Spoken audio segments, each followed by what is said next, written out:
I hope you all are doing well. Yes. And today's session will be taken by Dr. Roop. So we already know him from our last session, and he's a consultant neurologist and epileptologist at the PD Hinduja Hospital in Mumbai. And today's session will be co-facilitated by Dr. Rajam. I'm sure you all know Dr. Rajam, and she is consultant pulmonology and palliative care at Hinduja Hospital in Mumbai and Bhartiya Hospital. And she has done her diploma in palliative medicine from Cardiff University. And she has also received the Har Gobind Award. And hello, ma'am, and hello, sir. Welcome to the session. And over to you. Thank you.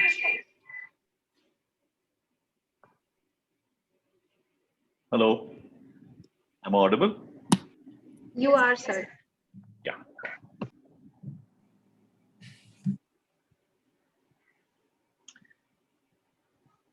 So, do I start or you? You can start, sir. You can start. Okay.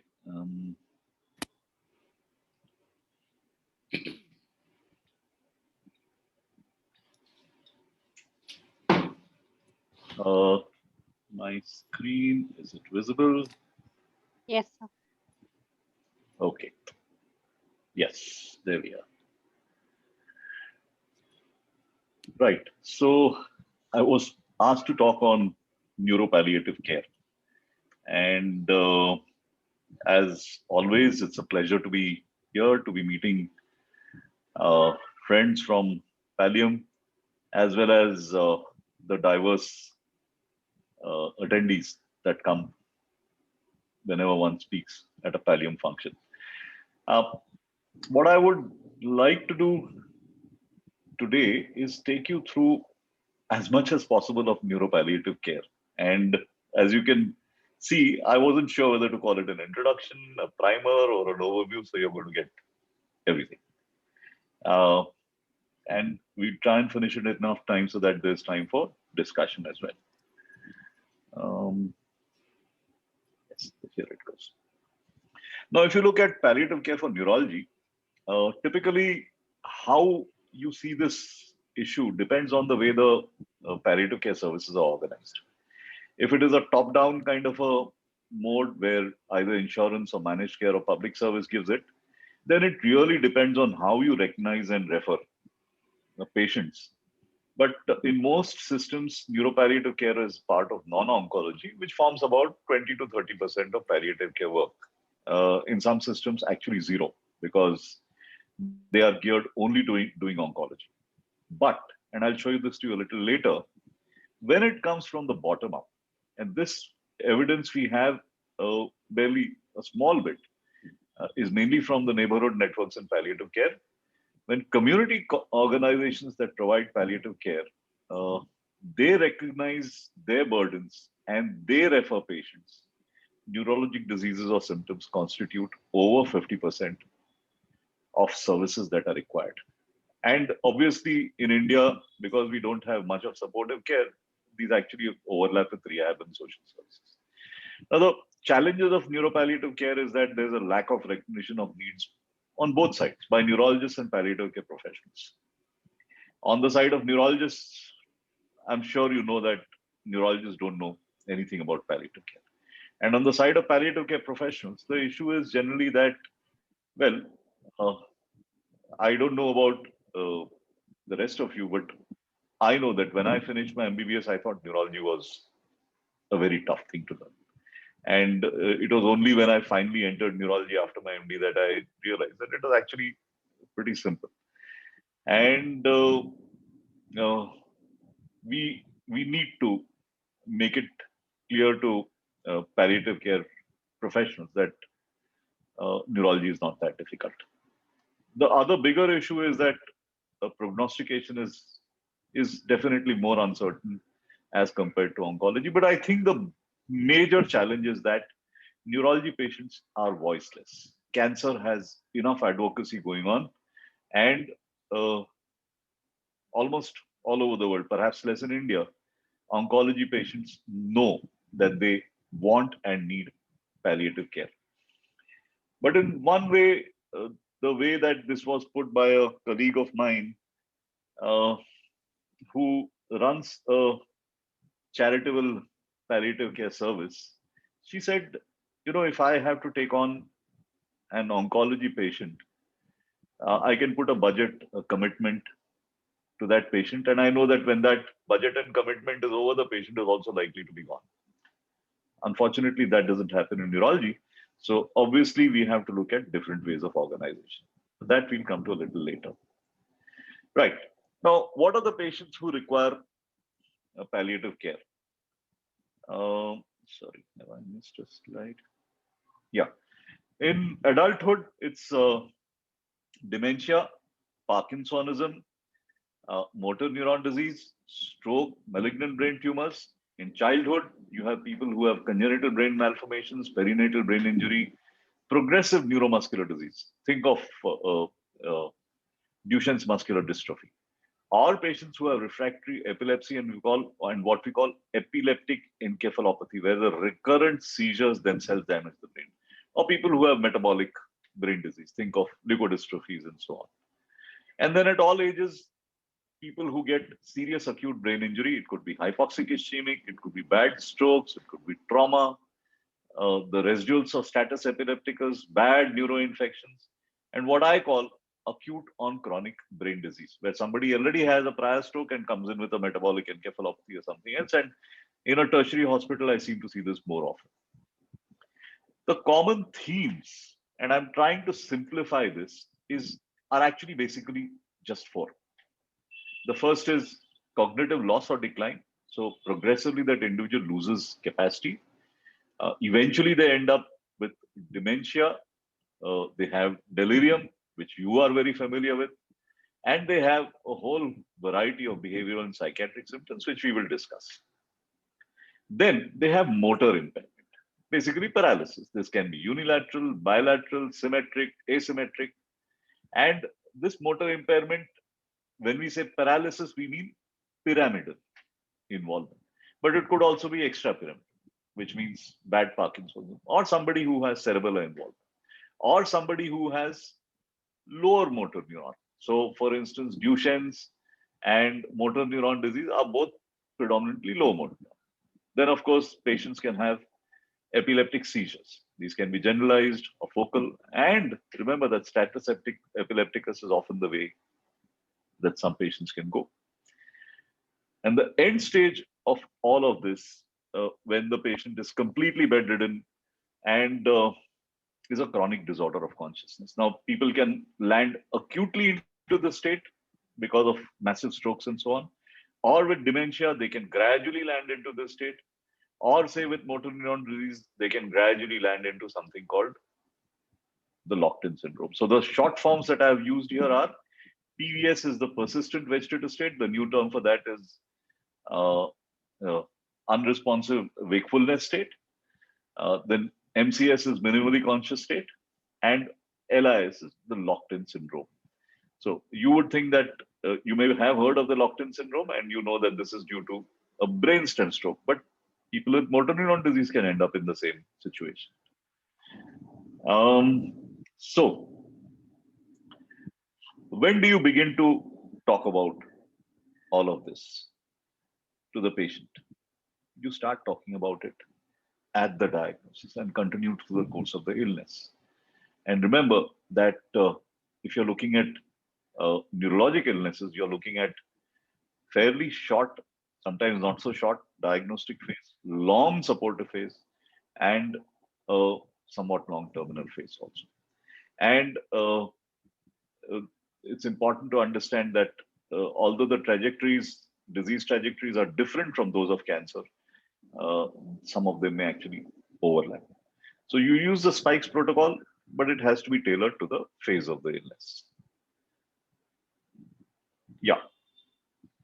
Sorry, this is skipping slides. Okay, so when you convey the diagnosis, remember, this is, of course, these slides were also for neurologists. So I'm sure for palliative care professionals, this is not so, I mean, this is like teaching some basics. But when I convey the diagnosis, say, for instance, of something like motor neuron disease, I usually break it into two consultations. The first consult will have the warning shot, where I tell them that this is the possible diagnosis, but then I call them again back for a second consultation where you actually discuss what is to come. And typically, I proactively address collusion or denial by as part of the warning shot itself. I ask the patient in the presence of the family, both together, to decide who speaks for the patient. This is very important in neurological illnesses because you are going to have a patient who quite likely will lose voice towards the end. And we need to address that upfront.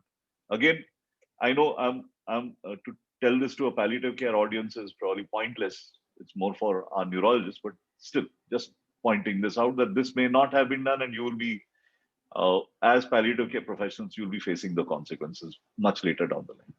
The other thing is that very often in these conditions, initially there'll be diagnostic uncertainty.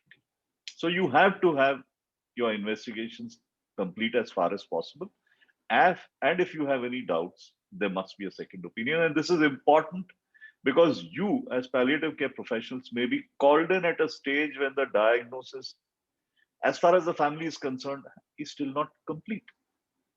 So be aware that if this is still an open situation, then you may have to be proactive about asking for a second opinion.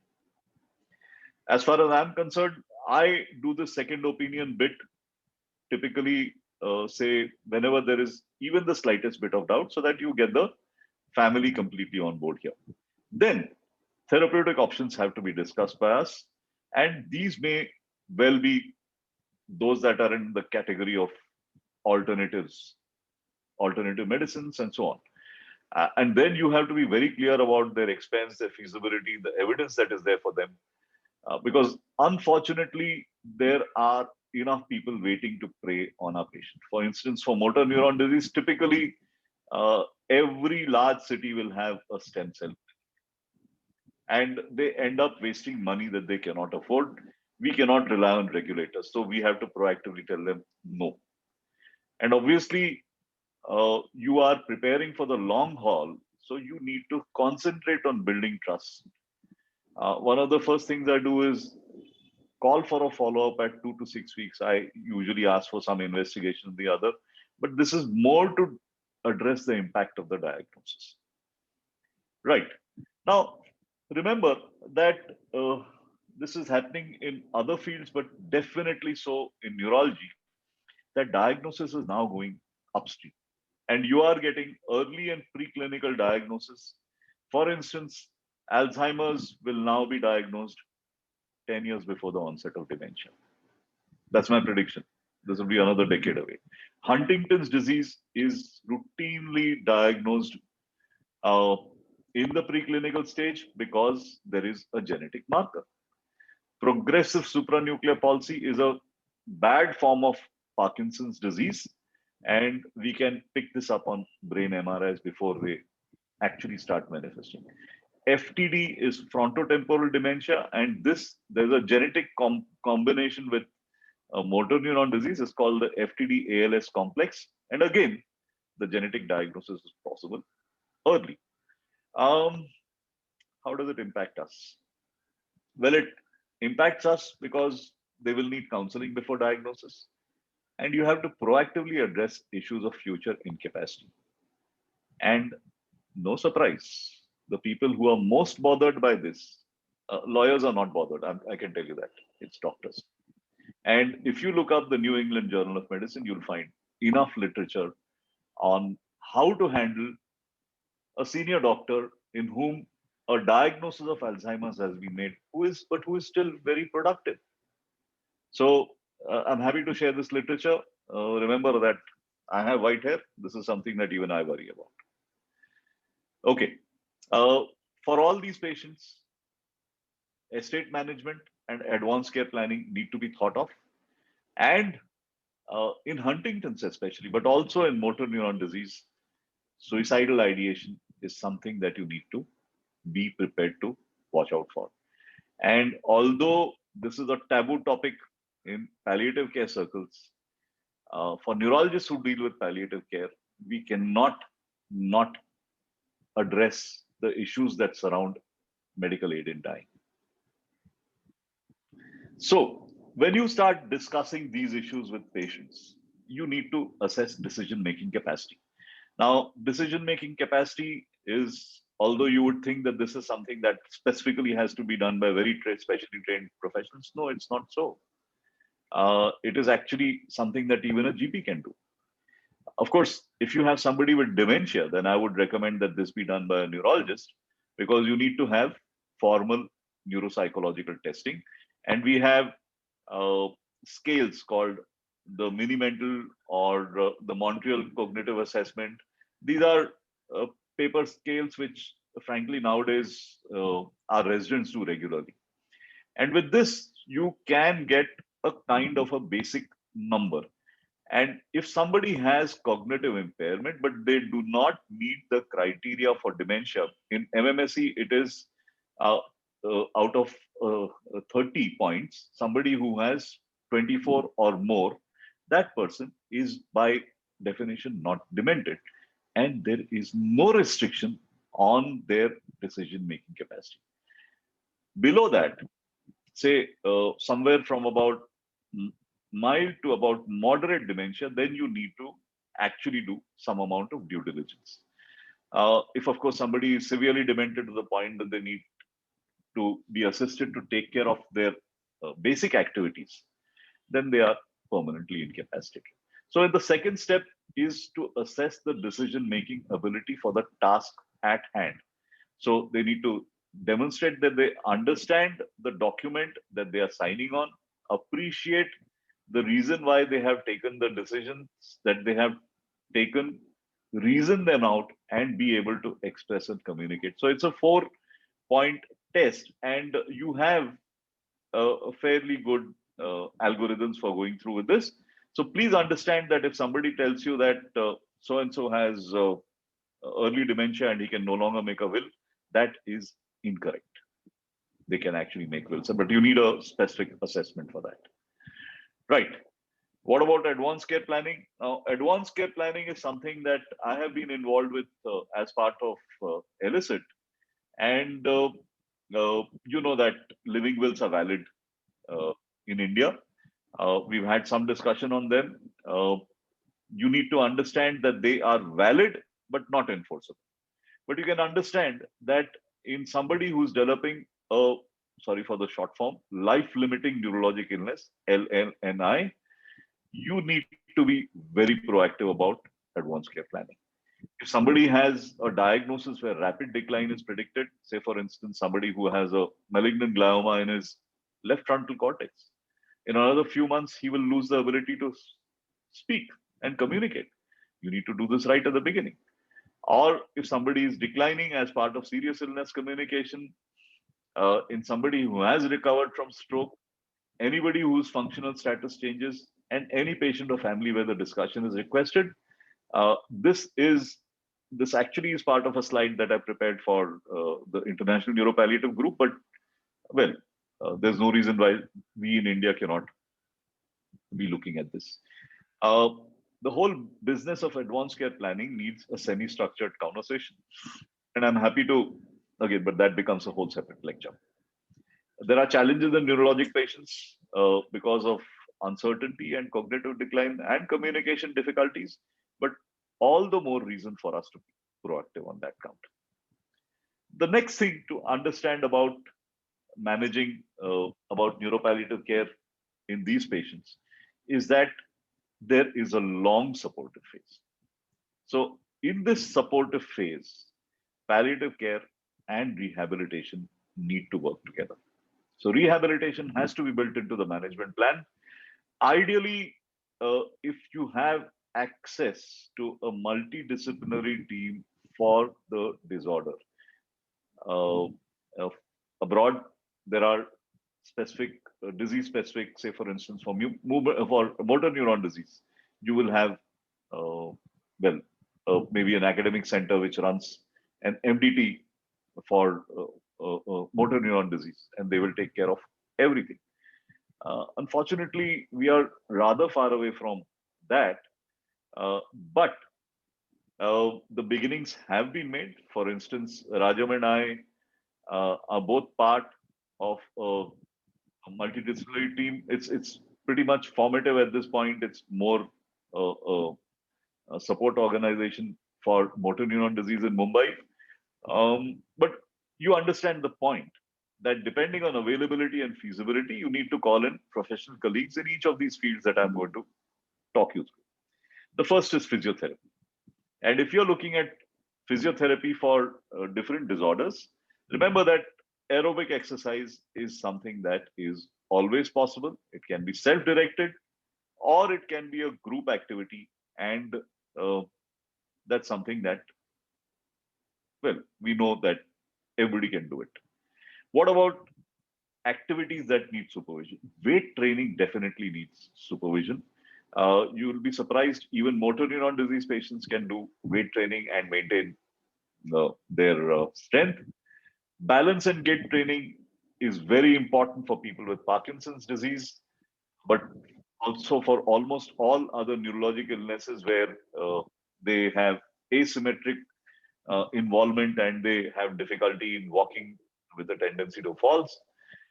Then core strengthening. This is for patients who have uh, disorders that affect the spinal muscles. And here again, it's something that is pretty prominent even in Parkinson's.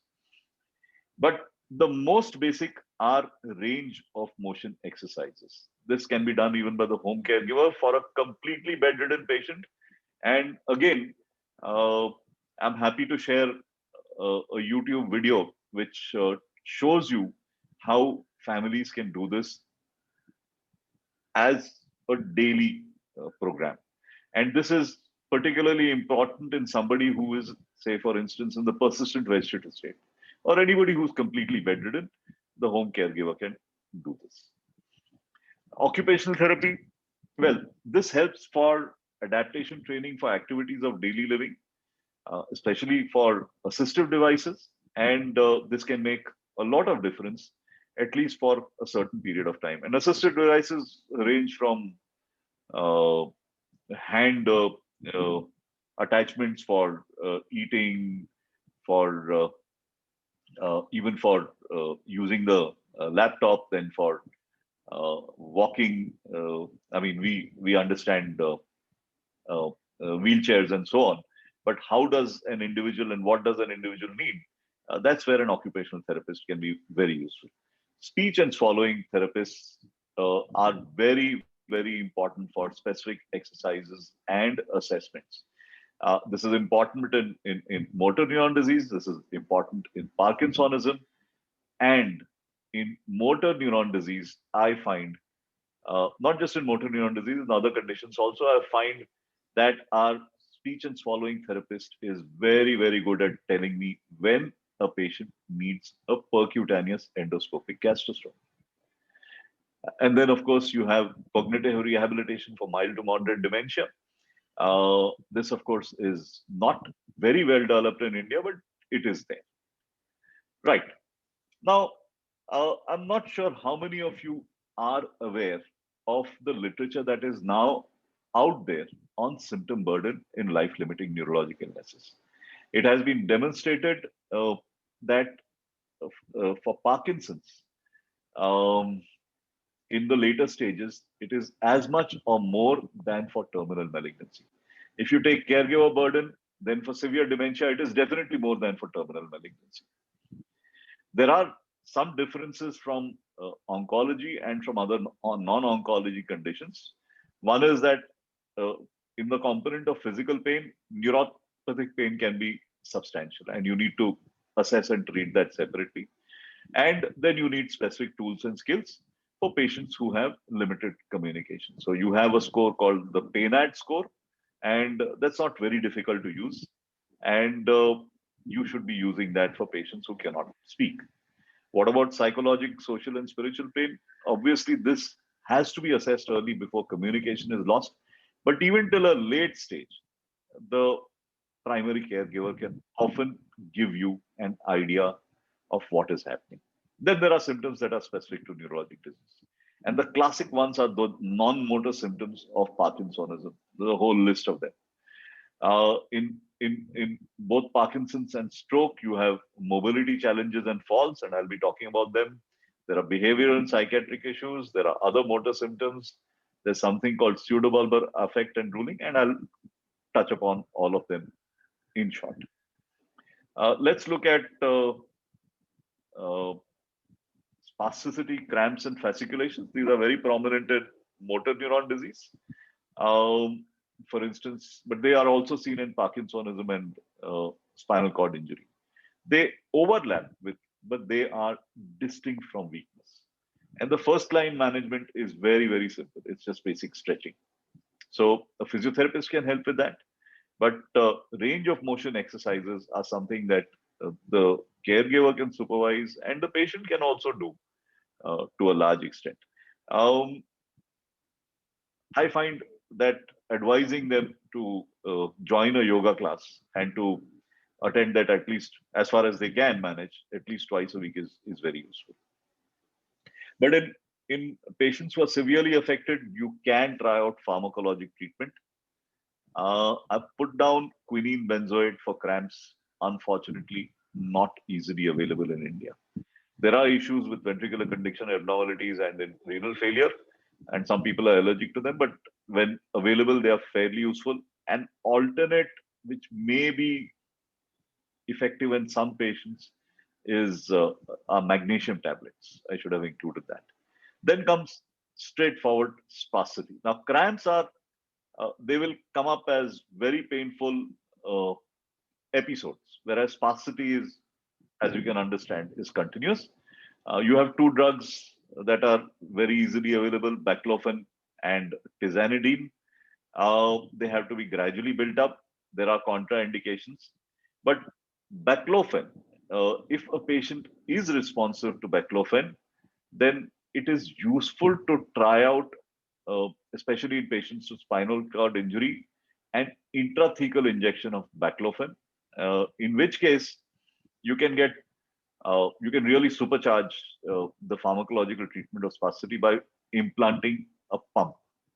Not cheap, but for those patients where it makes a difference, a intrathecal baclofen pump is a huge palliative measure and can work for quite a period of time. What about fasciculations? You know that in people who have motor neuron disease, their muscles become jumpy. So the muscles, as they are degenerating, they will be firing away.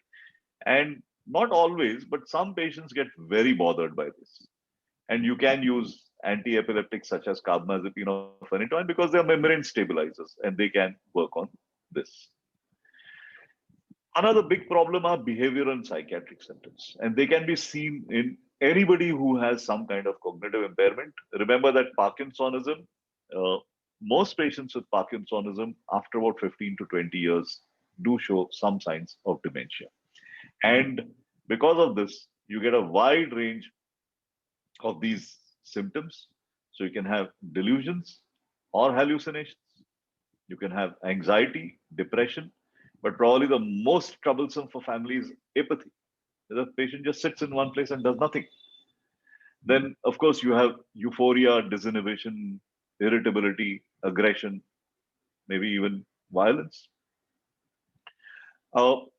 There's a stage in Alzheimer's disease, in dementia, before they, at a stage when they become, their voice starts to go, and but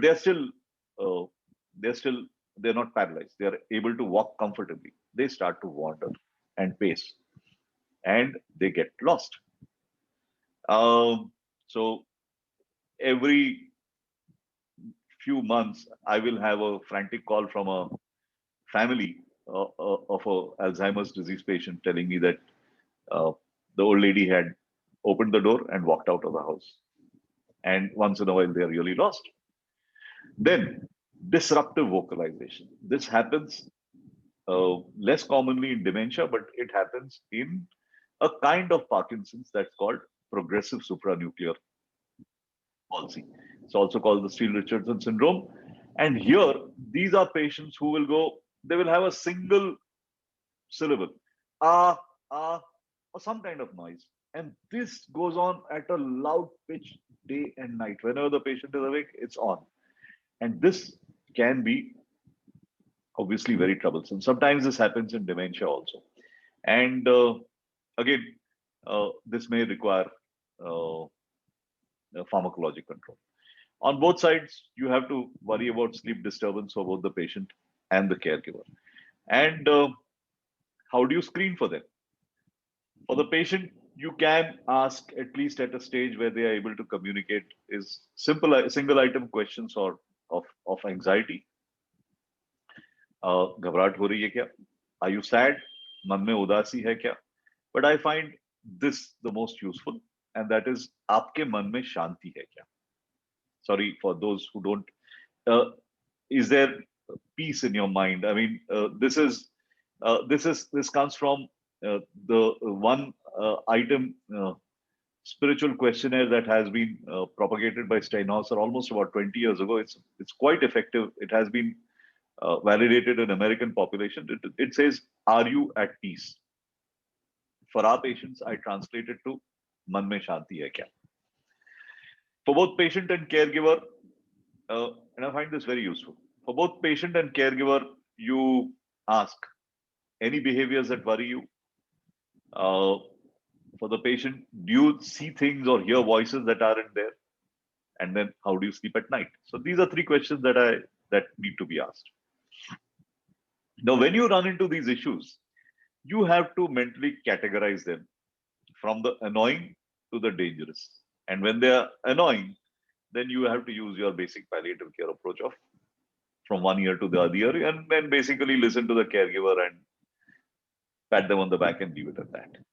Obviously, as it verges on the more dangerous side, you need to actually intervene. And when you intervene, there is a very simple algorithm for that. You will typically find an antecedent which precipitates a specific behavior and then has a consequence, and this becomes a cycle. So typically, you have, for instance, this is something that I saw just a few days ago. Old lady and her husband with dementia. Old lady is very particular that the old man should have a bath in the morning. That starts off a fight because the old man doesn't remember that he needs to have a bath. And the consequences are that both of them have a bad day. So you kind of talk them through it, and you see if you can get them to some kind of a consensus where things are manageable. Rarely, not rarely, in later stages, you will need pharmacologic treatment, and low-dose haloperidol is very useful. Occasionally, you might need hospitalization, partly for respite as well. Another big issue is our falls and injuries. This is because mobility goes down, and you need to prevent these falls, prevent the injuries, and mitigate them. So you see them across a wide range of the life-limiting illnesses. For instance, in Parkinsonian disorders, you have balance problems. One thing that I usually do is ask them to sit on a chair, keep their hands on their shoulders, get up, walk a few steps, turn around, and come back and sit down with their hands here. We call that, I mean, you can let them use their hands to propel themselves up, but you call this the get up and go test. It gives you a very quick idea of whether somebody is likely to fall. The other is the pull test. At some stage, maybe I'll be able to demonstrate that. This is where you stand behind the patient. The patient has his or her back to you, about 2 feet ahead of you, and you stand with your back to a wall. Give the patient a sharp tug. Most people will take a couple of steps and you have to warn the patient that you're going to do this. But if the patient just straight falls on you, that is abnormal. And it's a test that really tells you which is the person who's going to keep falling at home. And then there's something called frontal impulsivity. These are patients with often with again PSP, progressive supranuclear palsy, where they seem to lose a sense of what are the steps where they will lose balance and fall. So I have seen a patient in front of me walking comfortably into the room. Uh, as I turned around and I asked him to lie down on the couch, he literally jumped at the stool. Uh, I wouldn't have climbed on in that fashion. In front of me, he fell down and broke his arm. So that is frontal impulsivity. And of course, people who have episodic loss of consciousness and get seizures. So how do you prevent this? You have to improve balance. And that's where the physiotherapy comes in for balance and gait. More importantly, you need to do a basic risk assessment in terms of their activities of daily living, where is it that they can fall. Mitigation, a BMD DEXA is very important. Assess bone mineral density. Depending on what levels you find, vitamin D, calcium supplements, biphosphonates, and other agents need to be incorporated. Right. Then comes autonomic failure. Now, this is most prominent in Parkinsonism and Parkinson plus disorders like multiple system atrophy. The biggest issue is orthostatic hypotension. So, standing BP at 3 minutes, if it drops more than 20/10, typically, if they are symptomatic, it will be dropping 40, 50 systolic and about 10 to 20 diastolic. And these are the patients who can fall down. It can be treated with fludrocortisone and with midodrine. And this does make a fair amount of difference to patients. It's something that most people, have electronic BP monitors. You can train families to monitor this at home as well. Erectile dysfunction, overactive bladder, hyperhidrosis, these are bigger issues. You might need a urologic consultation. Hyperhidrosis, too much sweating, it's usually not non-pharmacologic for these patients. Then, both Parkinsonian syndromes and motor neuron disease tend to have drooling. Now, this is due to excess production of saliva as well as impaired swallowing. So, a simple technique to use is anticholinergics. Of course, you watch out for people who have glaucoma or confusion or urinary retention. You can use either nortriptyline or amitriptyline in small doses.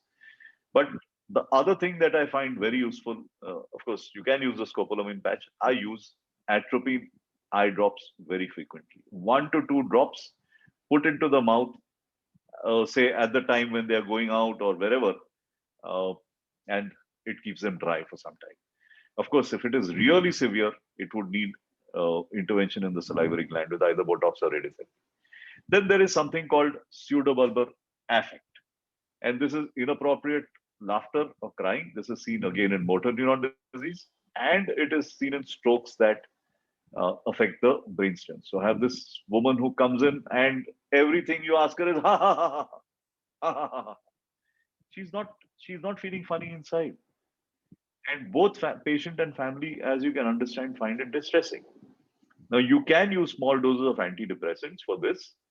They seem to work, but the drug that works best, unfortunately not available in India, is a combination of dextromethorphan and quinidine called Nuedexta. I've been trying to get it available here, just doesn't seem to happen. I don't think there's enough of a market for it. And from the US, these are pretty cheap ingredients. From the US, it costs a bomb, but some patients with MND do import it. Remember that these are patients who you will have problems in communicating with, and you need to plan and anticipate this. So there will be this issue of people who have brain involvement versus just lower motor neuron involvement, like motor neuron disease. The best thing is to involve a speech or language therapist early and think of coping strategies. Now, I'll come to this issue of cerebral a little later. If it is only speech, which means it is only a lower motor neuron issue, this is somebody who understands but cannot communicate. In the clinic, I use these various tips. First is ask the family to write down the patient's questions. They are with the patient. So over a period of time, they know what the patient wants to communicate. And I tell the patient, next time I'll answer all your questions, but please have them written down. Establish clear yes/no signals. So typically, uh, even in somebody who can just blink, it's one blink for yes, two blinks for no. That's fairly simple. Then you do a check back technique. Have I understood you? Anything else important? As always, you have to avoid pretending or assuming you have understood. And then technology is also coming in. These are called augmentative and alternative communication technologies. They vary from simple to very, very complex depending on your resources. And uh, uh, for instance, for our motor neuron disease patients, you have access to a, a, a, a laser pointer which works, uh, which can actually work on a screen and be used to type out letters. So they can actually use a keypad with that laser. Simpler version is to have the a laser which is mounted on a spectacle frame, and the patient kind of points at a letter or commonly used words on a large screen, and again uses that to communicate with the caregivers. This is quite important. It makes a lot of difference for patients with motor neuron disease. But in patients who lose brain function, who have cognitive impairment, you need anticipation more than anything else. Of course, when you are dealing with somebody with dementia, remember that till a late stage, that person is a person. Respect the person. They understand. Everybody can understand when they are being not being dealt with dignity. Speak clearly. Use simple yes/no questions. Um, we don't like using closed questions, but here you have to paraphrase and focus on feelings rather than facts. And when they have distress or pain, remember that you may need to use specific scales to keep a watch on this. Right. Then we come to epilepsy and epileptic seizures. Remember that chronic or medically refractory epilepsy is something that palliative care has never looked at. There's a large burden in the community. Typically, these are patients who are affected in young childhood, young adulthood, and you will have a couple of aged parents looking after this young adult getting worse. These patients have shortened lifespans because of injuries, and their quality of life is very poor. Death can be due to status epilepticus, and palliative care physicians intermittently, as you get start managing neurology patients, will need to understand how to manage status epilepticus when it comes to it. So the first is it indicated to do a time limited trial of ICU therapy? Does the patient have a significant, a prognosis that spans months? In which case you might want to try and get them out of the status. After this, you can use any of these. Now, for lorazepam, you need an IV line. So typically, it's midazolam that we use most commonly. If you are putting it into the buccal cavity, then you need 10 mg. But if you're giving it subcutaneously, 5 mg is enough. Midazolam can be injected literally into skin, muscle, anything, and 5 mg is good. Or diazepam, you can get a rectal solution which can be given PR or say into a stoma. The next step is, well, it needs subcutaneous or IV access, and you have the option of either fosphenytoin or subcutaneous midazolam. Typically 30 mg over 24 hours is pretty good. Fosphenytoin, the advantage is that you can give it IV, you can give it actually even intramuscularly, but remember that for that, it cannot be regular phenytoin. It has to be fosphenytoin. Regular phenytoin is extremely toxic for tissues. Then, of course, you can also use subcutaneous phenobarbital. But remember that phenobarbital and midazolam both have a fairly high phenobarbital more for respiratory depression. Visible seizures are distressing for carers, but as status goes on, it soon becomes subtle or subclinical, and respiratory arrest follows in about 24 to 72 hours. This is specifically important as you manage pediatric patients with brain disorders, metabolic brain disorders. Right. Moving on to carers. Um Much more than in oncology, it's the carer that matters in life limiting neurological illnesses. And I try to distinguish between three roles. The care partner, the care partner is the spouse who comes with the patient at a stage when the patient is still managing or taking decisions for his or her own illness. So the care, the partner, it's a care partner. As the patient goes down, the care partner, sometimes the care partner, you have to be aware that sometimes the spouse has passed away and the caregiver is now a adult child. So the caregiver takes on more and more of the role. And I distinguish the caregiver from the caretaker or the care assistant. This is a paid role, typically. Um, you need to take into account various factors. What is the relationship with the individual needing care? What is the age of the carer? His or her own health status? Do they have other commitments? And the caregiver will have multiple roles in addition to physical assistance and guidance for and support for activities daily. They will also be taking on the role of surrogate decision making a little later in the illness. And again, you need to start preparing them for that. There's one more thing that I always point out to my residents is that if you are looking at a patient who's being taken care of by a paid caretaker, remember to ask how long that caretaker has been with that patient. Sometimes they have been there for years and they know the patient better than the family does. What about the impact on caregivers? There is both a physical and emotional impact. There's psychiatric morbidity, there's a risk of burnout, and there is anticipatory grief. What can we do? Acknowledge them. Acknowledge what they're doing. Try and see if we can get support groups. And as the inevitable comes up, prepare them. Bereavement counseling is important uh, in advance. What about prognosis? Remember, life-limiting neurological illnesses can have variable trajectories. Patients with motor neuron disease and malignant gliomas will have the same trajectory as for oncology. We call that the waterfall trajectory. For people with multiple sclerosis, Parkinson's plus, as they undergo recurrent aspirations, develop urinary tract infections, decubiti, they can have the looping trajectory of admissions and out. Prolonged dwindling is typical of idiopathic Parkinson's disease and dementia. And again, these are all separate topics. But remember that we now identify the fifth trajectory. The fifth trajectory is somebody who's hit by an acute event that sharply deteriorates them, and after which they continue at a much lower level. I'm sorry, I should have included the slide that shows that. This is a slide of serious acute brain injury, but it is also the slide of somebody who develops acute on chronic brain disease.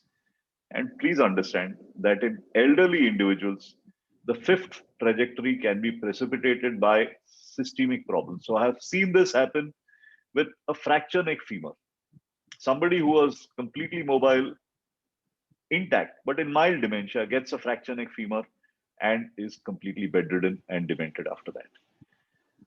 What is the level of prognostic awareness in the family and in the patient? That's important. Now, when you discuss prognosis, remember the 5 Ds of prognosis: death, disease progression, disability or cognitive decline, drug toxicity, and well, this should be R, but dollars. We need to be prepared to address all of these with the family, and both the patient and the family can be prepared for upcoming signposts of decline. So as a function is lost, you need to point out to them that this is now gone. We are now at a further space. Because there is far more uncertainty, you have to frame trajectories in best, worst case versus most likely. And you have to give rough numerical estimates with the likely time frame. In the US, it's important for hospice eligibility to be identified by the caring physician. Now, We have various triggers for serious illness conversations. Uh, they are those of general frailty. Anybody who's hospitalized and aged more than 80 years, the surprise question, family or patient request, major decline in functional capacity, decreased nutrition, and so on. I find the most important is the presence of multiple comorbidities, especially in my older patients. For motor neuron disease, as somebody starts to have problems in feeding or hypoventilation, so for instance, when they can no longer lie flat, that's when you need to watch out. Parkinsonism, the onset of dementia or psychosis, um, for severe acute brain injury, when they start requiring a tracheostomy or a PEG, or in CNS malignancy when the lesion recurs. But for each disease, there will be different signposts. It's important to understand the decline because the decline in neurology patients has actually got three broad pathways. Because, sorry, let me just check, did I miss a slide? No. Okay. So there are three ways in which neurology patients go down. The first is the classic type that motor neuron disease has, where it's basically a loss of muscle strength, which eventually starts affecting swallowing and then respiration. And either death follows or this individual ends up in something like the locked in state where they are paralyzed. Everything is paralyzed. Eye movements are the last to go, but eventually they are also lost. And this is somebody who looks completely locked in. On the other side, you have dementia, where brain failure, cognitive failure occurs. Eventually, speech goes down. It is only after speech goes down that swallowing goes down. So typically, you will have a patient who's inarticulate, but is can be fed pureed stuff, and we have to recognize this. Beyond this lies death in the vegetative state. So, for instance, if this is an individual who gets a feeding tube, then they will end up in a vegetative state. Otherwise, they will usually pass away at this stage. Now, in other disorders, for instance, in Parkinsonian syndromes, you actually have to figure out which of these two trajectories is predominant. Are they going downhill by the motor route, in which case it will be bulbar and respiratory, or is it cognitive, in which case it will be speech and swallowing? Remember that quality of life for the person depends on personhood, the ability to think and communicate. So typically, you will find it uh, less useful to put in feeding tubes in patients with dementia than in patients with lower motor neuron disorders, because personhood is lost a little later in the course here. I'll explain that if anybody has any questions on that. So when you have to decide about uh, artificial means of nutrition, hydration, and ventilation, for nutrition and hydration, you have two options. You have the Ryle's tube or the PEG tube.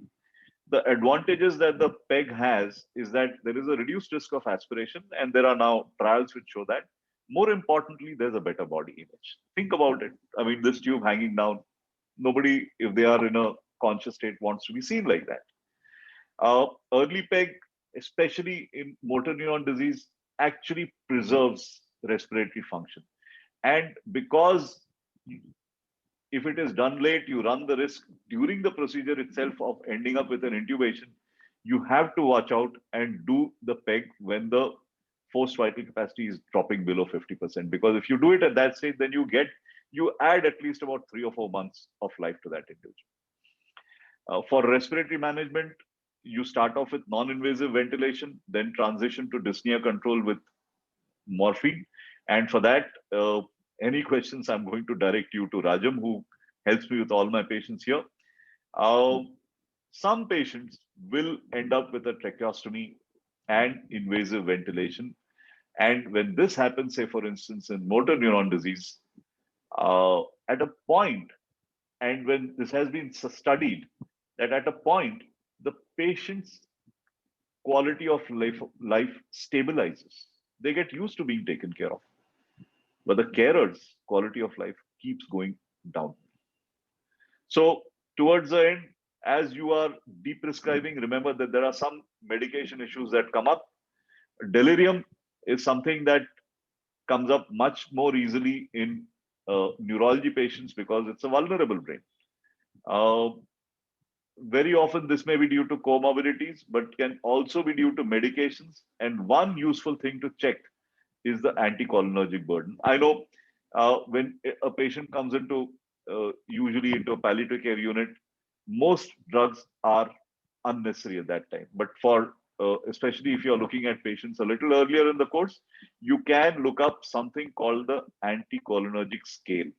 So you will actually be able to see which drugs have a higher uh, anticholinergic burden and add to dementia to delirium risk.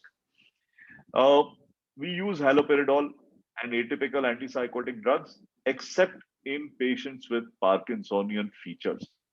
This is because haloperidol rapidly worsens Parkinsonism. And in these patients, there are only two drugs that we use regularly, clozapine and quetiapine. Clozapine has to be used a little carefully. When you deprescribe, remember that the following classes of drugs should not be withdrawn without careful assessment, preferably by the primary team. So antidiabetics, antihypertensives, anti-Parkinsonian medications, and anti-seizure medications. You need to ask a neurologist or a physician about this. What about palliative care assessments for neurology patients? Well, uh, you can assess neurologic disability by looking at activities of daily living. So ask them what is a typical day, and you get an idea of what is happening in their life. Of course, other physical symptoms need to be assessed, and constipation as important or more important in neurology patients than in oncology patients. What about the social structure? Um, Dependence. As I said, if it's a paired caretaker, you need to find out how long that caretaker has been in employment, how long he or she knows the patient. Speak to the family and the patient about future care needs, goals of care, and so on. But those are all standard things. For palliative care assessments, as I've told you earlier, we have one item questions for depression, for anxiety, and for spiritual purposes. Uh, the tools that we have available, I think we need to start using the IPOS. This is available freely, and this has been partly validated, though we are now in the process of validating it for neurology and dementia patients. And then you have the Zarit caregiver burden scale.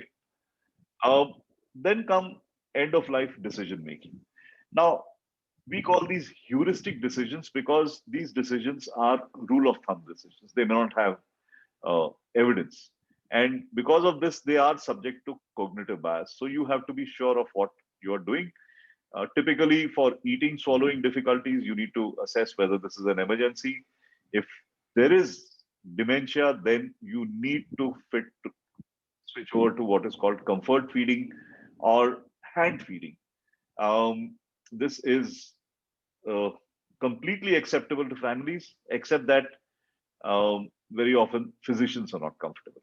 And if there's a reversible cause, you might need to observe them. Agitation, Sorry, restlessness, sir. see, huh? So I would like to interrupt you. I'm sorry, but we are actually 2 minutes, running 2 out minutes, of time. 2 minutes. Yeah, sir. Agitation, restlessness, uh, look for an underlying cause, look at risks, then start with analgesia, then go on to antipsychotics. If you're focusing on ending treatments, obviously you'll be focusing on comfort. And after withdrawing, remember the impact on comfort and quality of life. Seizures and status we looked at as above. Just to point out how important is neurology going to be for the regular palliative care practitioner. This is data that comes from Malappuram. In 1996 to 2000, their intake was almost entirely cancer. Now, cancer is about 30%. And if you look at this, if you look at the diagnosis, a large proportion of these are neurology. So, what can you do about it? You can join the International Neuropalliative Care Society. It opened for registrations this month, earlier this month. And if you look up impcs.org, you'll see that joining is very easy. And we plan, I'm on the board of directors, and we plan it to be inclusive. We plan it to be for neurologists, for palliative care providers, and for family members and patients. There is a Lancet neurology editorial on this just this month on the table issue. I mean, it's available online.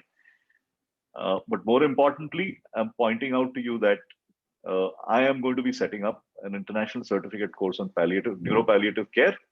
This will be a joint effort of IMPCS, Manipal, and the Bangalore Hospice Trust. Modular, case-based, 4 weeks for module. It will have tracks for training palliative care professionals in basics of neurology, neurologists in palliative care essentials, bringing it all together with collaborative exercises. And I think, yes, that's the last slide. If anybody is interested, obviously you're welcome to ask me for the slide, as well as for any literature that you need. Thank you. I'm going to stop sharing. This was a long, long lecture. Thank you, sir. Though it was very long, but it was very informative. And thank you so much.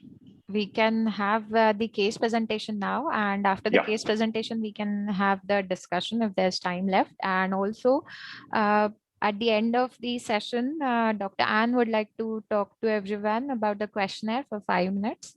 So we'll start with the case presentation now. Good.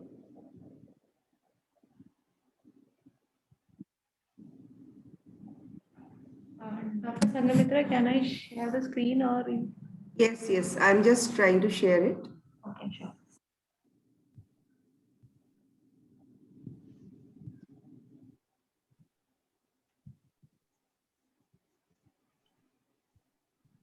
So this is visible to all? Yes. Yes, ma'am. Can you make it in the presenter view too? Yes. Yeah, sure.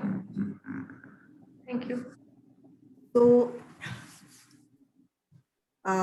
this is a case of glioblastoma multiforme of the brainstem, and of a patient who was just 14 years of age, a female patient.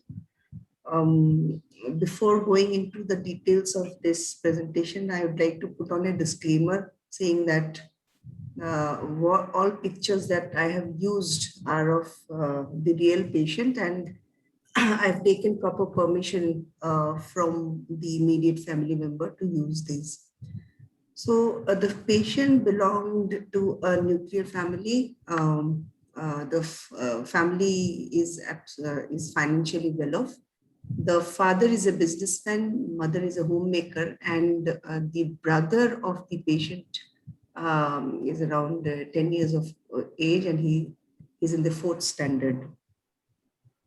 So this is the picture of this child just before she was taken up for a ventriculoperitoneal shunt, and that was done in November 2018.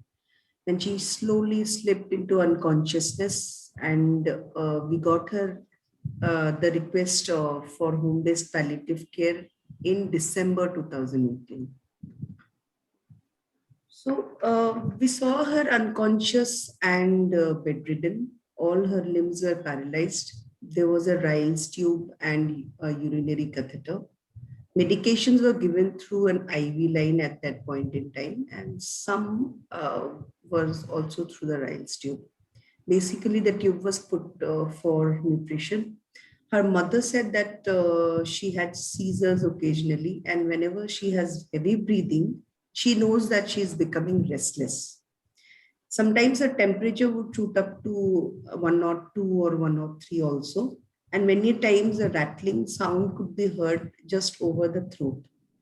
And then there would be secretions coming out from her mouth. So in the history, it all started with an onset of severe headache on the 8th of July in 2016, which was followed by progressive quadriparesis, and then difficulty in talking or aphasia, deglutition for, almost a week, and then facial asymmetry.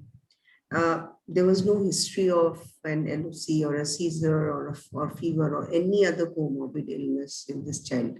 So they immediately went for a MRI of the brain with contrast. And, after the diagnosis was made, the doctors decided on a left temporal craniotomy with decompression on the 18th of July.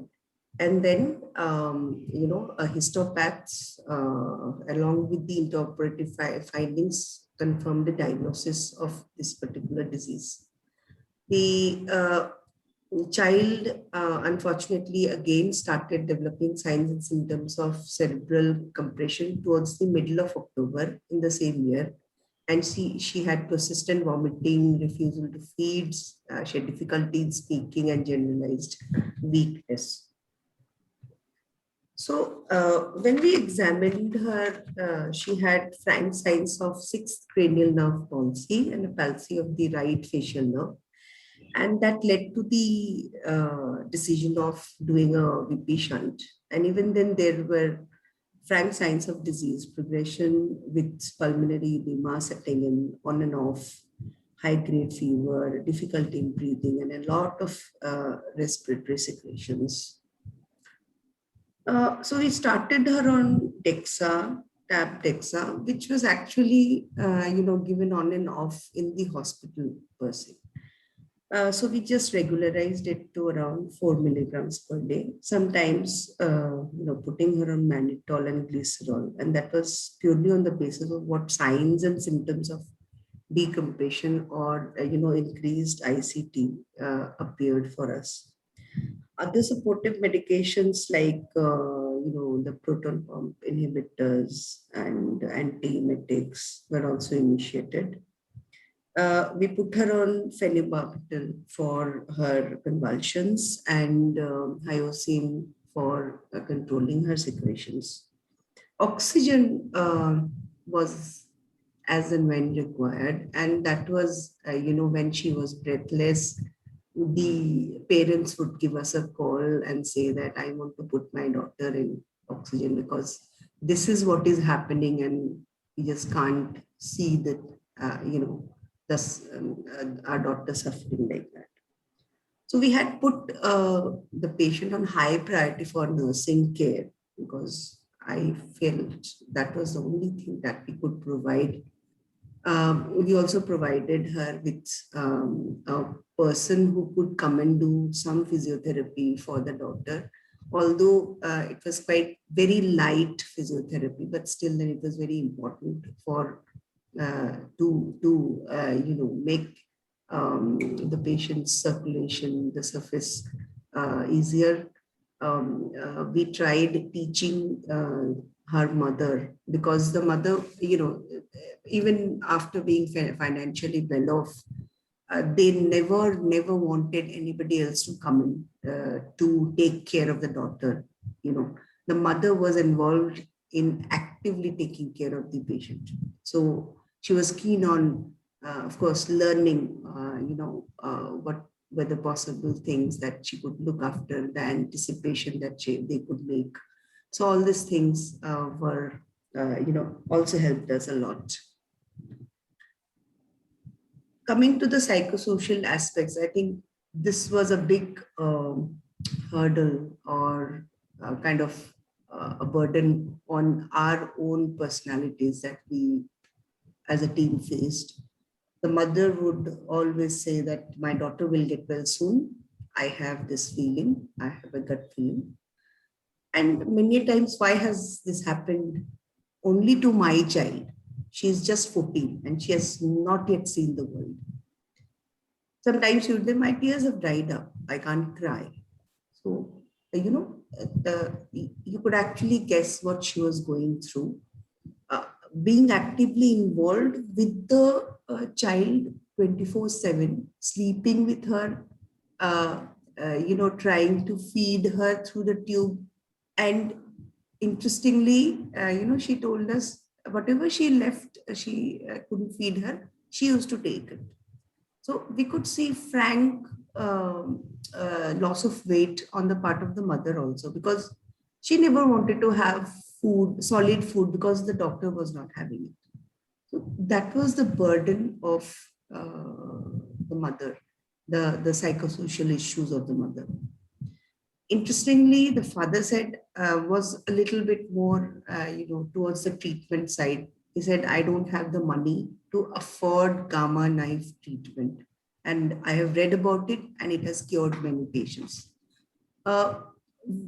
We tried exploring the father's issues on this particular aspect, and we really couldn't find any literature pointing towards that. So this question was also not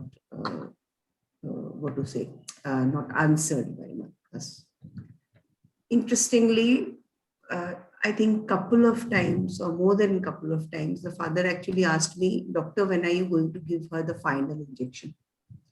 So that really disturbed me, because not only me, my team members, everybody in the team, because the blank look of the father asking that question was really terrifying. And I chose not to answer that question at all. Coming to the brother, he was just a 10-year-old child, and he said, when will my sister again go to school? I want to see her dancing again, because he was the one who actually told us what the sister was doing in school, her extracurricular activities, the kind of person she was for him. They used to go to school together, hang out together. And those things, being a child, he was not able to perhaps verbalize his thoughts. And this is how he told us. And I think he also had some kind of hallucinations also. I'm really not sure of, because a couple of times he also told us that sometimes she talks to me when nobody else is there. So this was the psychosocial burden of an unconscious patient who was there with this family, a nuclear family, who opted to take care of their child within themselves because perhaps they didn't want to share their sorrow with others, or perhaps they were insecure of the fact that somebody else may not be able to look after her so nicely or so easily. These are the pictures of this child. You can see actually she got a prize in school also. These pictures are really disturbing for me as a mother also. The main concern that I could relate to was the question which we were never able to answer. Why my child and why not me? She's just 14, and what wrong did she do for her to be punished like this, dying every moment, every single day? We really didn't have an answer to it, and perhaps there's no explanation to such questions. Why they ask them? What would be a possible answer to this question?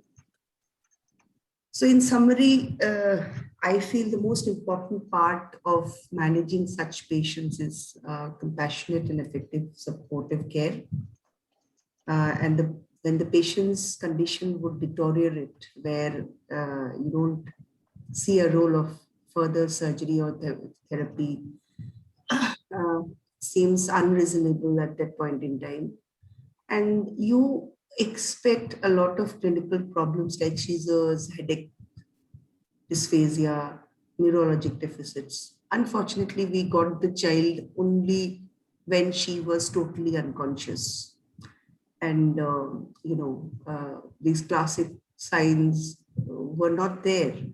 And perhaps if it was there, we might have explored more into the caregiving process and more into the palliative care side process. So after 6 months, she left us in the 4th of June 2019, and she was not aware of the diagnosis and prognosis of her disease. And in due course of time, she may have realized that she's not going to get out of the bed that she has been lying upon so long. So my points of discussion today would comprise of these questions. So do you think that the patient was managed satisfactorily? She was referred only when she started losing consciousness, almost when she was unconscious. And since the onset of unconsciousness was anticipatory on the part of the neurologist, if I may say so, why do you think the referral was made so late? I mean, there are things which we should be exploring on the side of the primary doctor also. Why do we get these referrals quite late? We anticipated malignant grief for the family, and we extended, the bereavement visits. How can we make the grieving process easy and smooth for both the family and the team?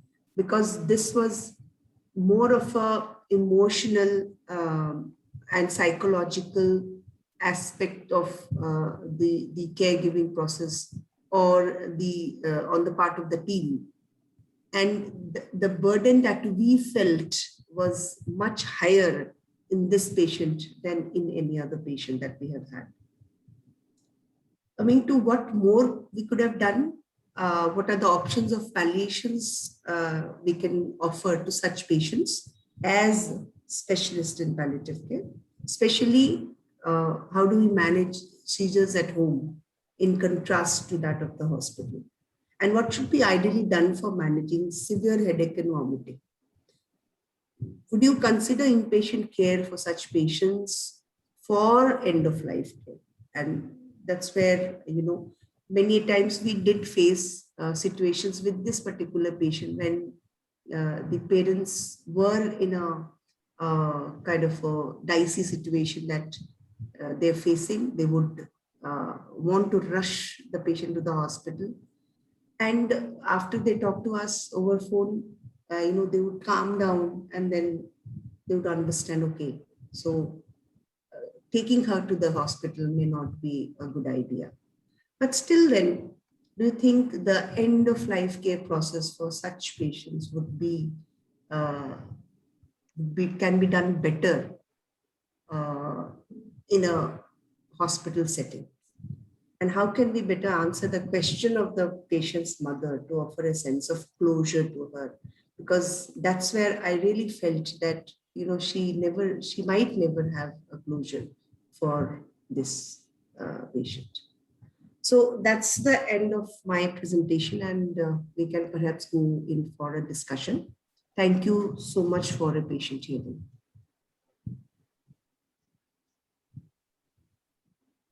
Thank you, madam, for an excellent presentation. Dr. Bharat here. There are a lot of interesting management being discussed, and a lot of questions have been posed at the end. So probably I may have an answer to the last question for the mother. So when it is usually said that why me? So somewhere I had read that for such things usually they compare from what they are not having. So but what they are having, what others are not are deprived of, that gives a sense when God has not been partial in providing you amenities which others are lacking. So this, when you accept positive things, so the negative things also may also come up in some way or the other. So if you are fortunate to have a well-to-do family, a husband, a son, at the same, which others may be lacking. So similarly, a negative side is that your daughter has got an illness that is incurable. Thank you. Thank you, Dr. Bharat. That was a different view that we could present to the mother, definitely. do we have any other inputs from Dr. Rajam and Dr. Roop? I think I've spoken enough. Let me put it over to Raju. I just wanted to say, Sangamitra, that, whenever I listen to any story where the parents have to bury a child, it is indeed a very excruciating situation. So I think, like somebody else has already suggested, early referrals will really do a long way, which means it goes back to our training. All, our MBBS training, our postgraduate training, we need to punctuate it and see to it that we reiterate talking to our doctors and sensitizing them to attitudes, ethics, communication skills, and early palliative care referral.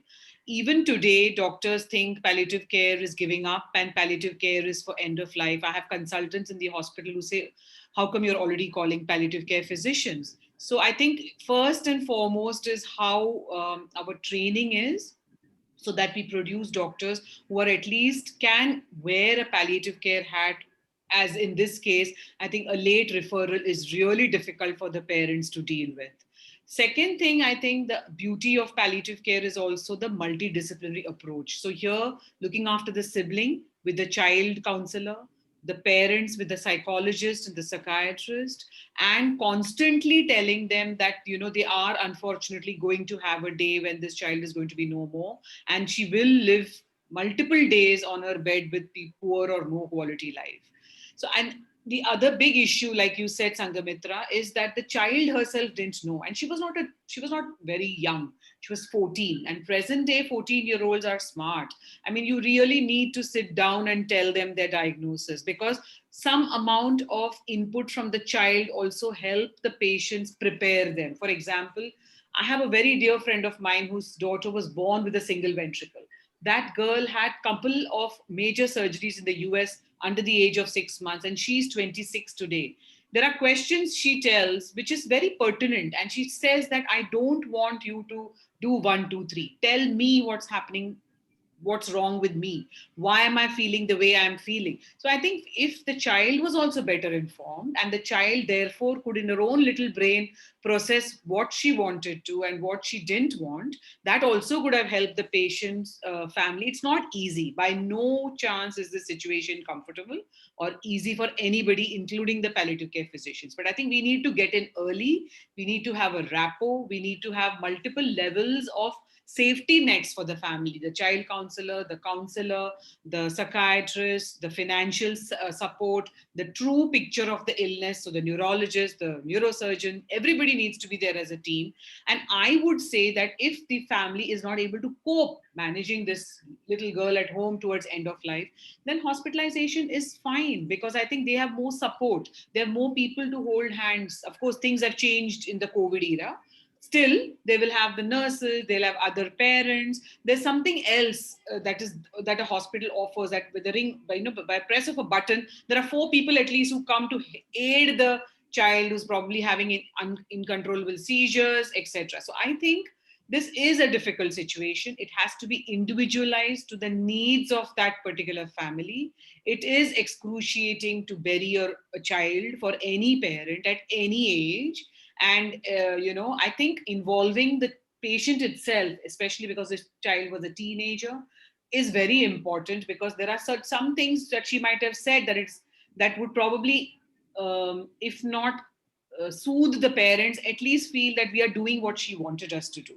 So I think that is very important, because parents will end up trying to badger themselves and try to keep saying it shouldn't have happened to her and all of that. We need a sensible outsider to interpret these things for the parents, and to see to it that you're there for the parents even after the loss of the child, and see how we can help them heal. It's not easy to move on with this grief. It's important that we move with the parents in this grief. So I think this is what I would say. But every time I hear of a story where a parent has had to bury a child, it does kind of give me a very scary situation to be a part of any palliative care team who has to do this. It is very tough, and I think you really need a multidisciplinary approach. Anything that Anne or Roop or anybody else would like to add? Because I don't know. I mean, I'm sure there are many more things that can be done besides what I said. Oh. Right. Dr. Anne wanted to come in. There she is. No, I think you've covered it very well. I love your suggestion that we go ahead and talk to that 14-year-old because often they have inputs and their inputs can sometimes reassure their parents. They can say things that might help their parents with their sadness, with their anticipatory sadness. So agree with everything. And I took lots of notes. Thank you. Great session. Right. There was somebody who wanted to say something. Mohit Pal Singh. There was one. Good evening, sir. Sir, it was just a experience I wanted to share. I had this question in my mind about why me. So I have a spiritual guru for me. And I asked her about this why me question, and she answered me, fortunately for both why me and why not me, which I never even thought of, and it's come on today. Sir, actually, what she told me was, if we get questions like this, there were two answers. Either it is scientific or spiritual. So if somebody is inclined more scientific, then we give the theoretical answers which they are expecting. And for spiritual, if it is why me, then we give an answer that you are saving somebody else who probably you wouldn't want to suffer because of your own suffering. And that is why it is you by the spiritual aspects. And if it is why not me, then she said, you need to go to the person who's actually suffering and ask for what that actual individual soul needs. And that is what Dr. Anne just now put in, that we actually needed to dig into what that 14-year-old was going through. And if that answer was answered, I think the parents also would have been able to cope up with the grief that they were anticipating or expecting. Thank you so much, sir, for giving me this time. And I have immensely learned from today evening's session, sir. Thank you, sir.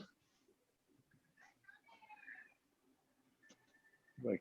Any other burning questions? We have time for just one more question, perhaps. Is there... We had one question in the chat box actually sometime back. It was regarding terminal sedation, palliative sedation for somebody who has MND. So I think I did take up that, I did answer that, Gauraya, to basically say that yes, if you need to treat distressing dyspnea towards end of life, aggressively you should control the symptoms by using morphine and midazolam combination, which can be given subcutaneous because most of these patients by then have probably do not have swallow, and if they do not have PEG, and to also have better control of the distressing dyspnea, it's a good idea to use the combination as a subcutaneous drip. Now, in some parts of the world, palliative sedation, the terminology is a bit debatable, and therefore they use it as interchangeably as aggressive control of symptoms, in which a 24-hour subcutaneous infusion of a combination of midazolam and morphine helps. So palliative sedation therefore becomes more of a technical term where some parts of the world, they don't like to use it.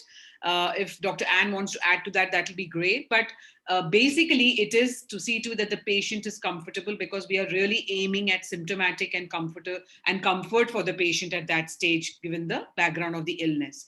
So yes, we do use it, but we do use both. We use the medications as well as NIV in certain patients to keep them comfortable, and definitely start conversations about not using ICU, tracheostomy, intubation for these patients, and end it at maximum ward care with NIV and morphine and midazolam for these patients. And there are a couple of more things Sangamitra has asked, but we don't use morphine for we do use, but the terminology of palliative sedation is the one which is debatable, Sangamitra. So there are issues with some people feel that you should be aggressively controlling the symptoms of breathlessness. And that is what, by giving subcutaneous infusion. So the terminology is the one that's debatable. The drugs that are used are morphine and midazolam. In patients in the last stages of neurological disease, can they still hear even if they have lost their cognitive functions? Roop, do you want to take that? No, I don't think so. I mean, if there is no cognitive functioning, there is usually no response to, no comprehension of anything. But I usually tell my family caregivers, I do tell them that touch and, the sense of touch, maybe the patients definitely feel the difference between a caretaker who's professional and a family caregiver. I think there is a difference at some subconscious level. Touch is. Yeah. And I think so it really does make a difference. I experienced that with my own dad. And I also somewhere feel talking to them, I think, is therapeutic to the caregivers. So it's fine if you say your goodbyes, I forgive you, you forgive me, I'm sorry, I love you. And I think it helps. Even if there is no response, the fact that you have vented out makes a big difference at that time. So, Dr. Roop is the authority on whether they can hear or not. But I think the fact that you have said these things, it's very, very important, I think, towards the end of life. Thank you, ma'am. Since we had so many burning questions on respiration in the chat box, that's why I wanted to have you actually answer so that. Sure. No worries. So we had a great session today. And thank you so much, everyone, for attending. Thank you to our faculties, Dr. Roop, Dr. Rajam, and Dr. Ann. And we'll meet next week. May I just make one announcement before people leave? Sure. Thank you. Sorry to butt in. We gave problem sets to people for use of methadone. We encourage you to go ahead. We'd like to hold off on giving the answers until at least half of you have submitted your methadone questions. Raju has agreed to send out the methadone questions again for those of you who may have lost them. Please go through them. This is the way I learned how to use methadone, and I encourage you to do the same. And then we'll get the answers out when half of you have submitted the questions. Thank you for that, and we'll see you in a week. Great session. Thank you, everybody. Thank you, Dr. Rajam. Bye. Thank